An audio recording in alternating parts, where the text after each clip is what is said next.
Père et du Fils et du Saint-Esprit. Amen. Grande joie d'être là avec toi en ce mardi 12 novembre. Aujourd'hui, nous célébrons Saint Josaphat, évêque et martyr. Né dans l'orthodoxie 1580, Josaphat adhéra de bonne heure à l'Église ukrainienne unie à Rome. En 1617, il devient archevêque de Polotsk et se consacra sans compter au service de son peuple. Le succès de son action apostolique suscita l'hostilité des adversaires de l'Église catholique. Il fut massacré à Vitebsk au cours d'une visite pastorale en 1623. Et la première lecture d'aujourd'hui, c'est Tite. C'est Tite, à chapitre 2, à partir du verset 1. Pour toi, enseigne ce qui est conforme à la sainte doctrine, que les vieillards soient sobres, dignes, pondérés, robustes dans la foi, la charité, la constance, que pareillement les femmes âgées aient le comportement qui sied à des saintes, ni médisantes, ni adonnées au vin, mais de bons conseils. Ainsi, elles apprendront aux jeunes femmes à aimer leurs maris et leurs enfants, à être réservées, chastes, femmes d'intérieur, bonnes, soumises à leur mari, en sorte que la parole de Dieu ne soit pas blasphémée. Exhorte également les jeunes gens à garder en tout la pondération, offrant en ta personne un modèle de belles œuvres, pureté, de doctrine, dignité, enseignement saint et irréprochable, afin que l'adversaire, ne pouvant dire aucun mal de nous, soit rempli de confusion. Après le verset 11, « Car la grâce de Dieu, source de salut pour tous les hommes, s'est manifestée.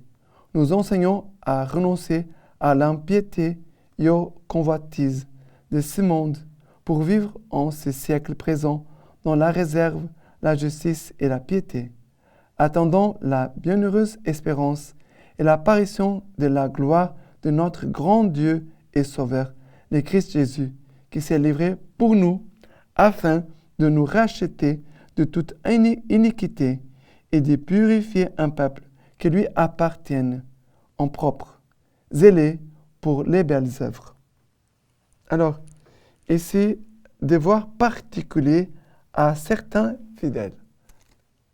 La première partie de ce passage, de l'épître à Tite, nous dit « Pour toi, enseigne ce qui est conforme à la sainte doctrine. » Tite, il est un évêque. Il est entrant. Qu'est-ce que c'est la tâche, la mission de l'évêque? C'est enseigner. La première mission de l'évêque, c'est enseigner. Alors, c'est cela que Paul demande à Tite. Enseigne ce qui est conforme à la saine doctrine. À la saine doctrine. Et nous devons faire attention à ce que nous écoutons. Parce que parfois, on peut écouter des choses que ce n'est pas la saine doctrine. Et on doit faire attention. Ce ne suffit pas seulement d'écouter quelqu'un qui parle au nom de Dieu. Quelqu'un qui dit, il est en train de parler de la parole de Dieu, alors je peux l'écouter. Oh. Il faut faire très attention, parce qu'il y a parfois des gens qui prennent la parole de Dieu, ils vont dire n'importe quoi, des gens qui vont parler parfois au nom de la foi catholique ou de l'Église, et vont peut-être dire des choses qui ne sont pas conformes à la saine doctrine. C'est que le pape nous enseigne. Notre pape, c'est notre référence en spécial. Nous devons suivre notre pape François. Nous devons le suivre. Car sinon, nous courons le risque d'être hors de l'Église. Nous devons suivre ce que notre pape nous demande de vivre aujourd'hui. Nous devons faire confiance à notre pape. Nous devons obéir à notre pape.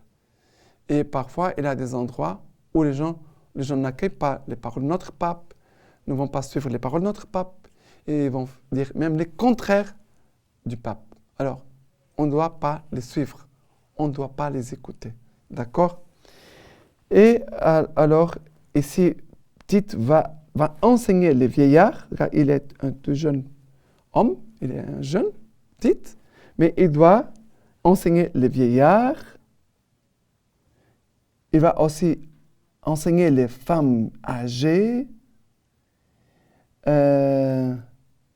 Exhorte également les jeunes gens à garder en tout la pondération, offrant à ta personne un modèle de belles œuvres, pureté, de doctrine, dignité, enseignement saint, irréprochable, afin que l'adversaire, nous pouvons dire aucun mal de nous, soit rempli de confusion.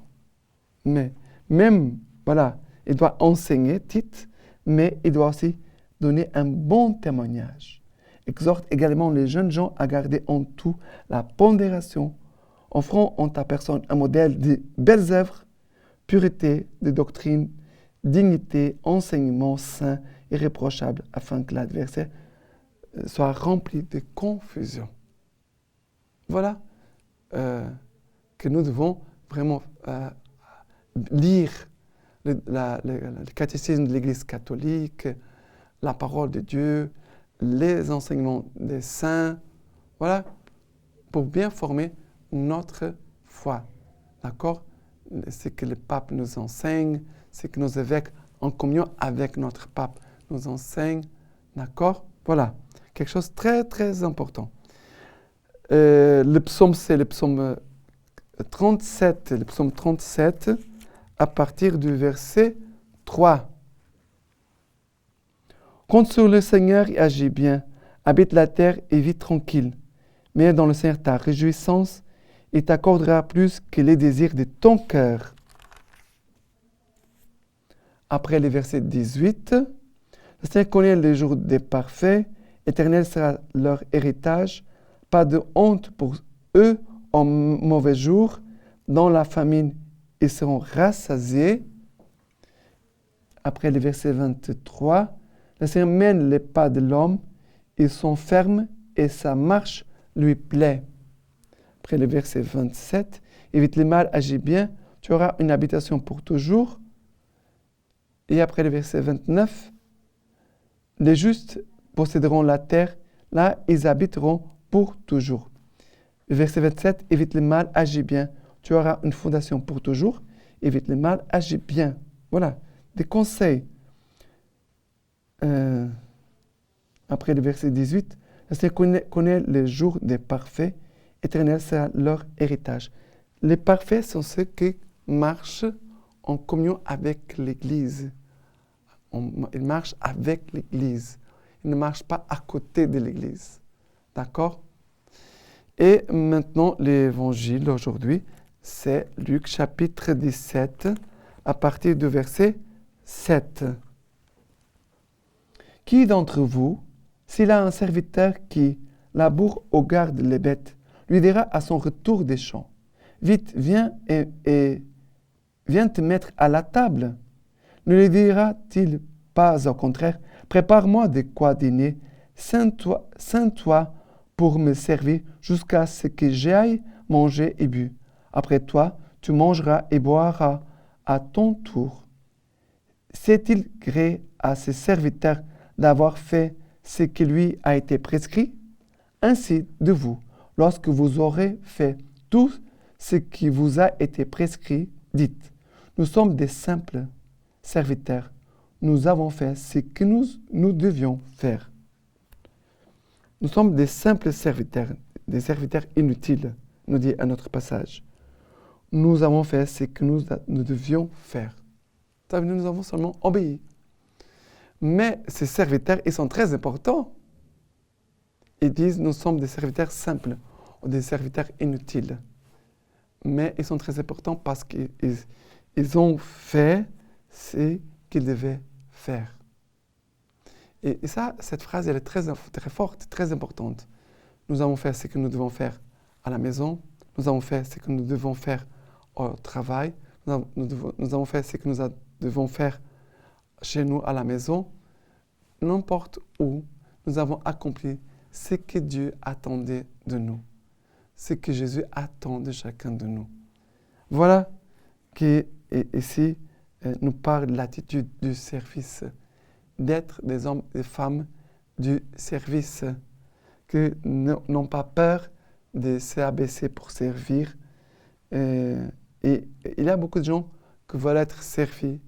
Mais Jésus a dit, je ne suis pas être servi, mais je viens pour servir et donner ma vie en rançon pour la multitude.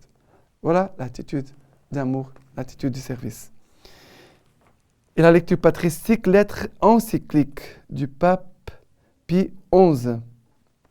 On dit ceci: pour assurer le maintien perpétuel de cette unité et de cette harmonie, la providence de Dieu a consacré les apôtres comme par le sceau de la sainteté et du martyre. Cette grande gloire fut accordée à Josaphat, archevêque de Polotsk, du rite slave oriental, en qui nous reconnaissons, à juste titre, les plus illustres et les plus nobles soutiens de l'Orient slave. Certes, on trouva difficilement quelqu'un qui a fait plus honneur à cette domination et qui a contribué davantage au salut de ces peuples que celui qui en fut le pasteur et l'apôtre.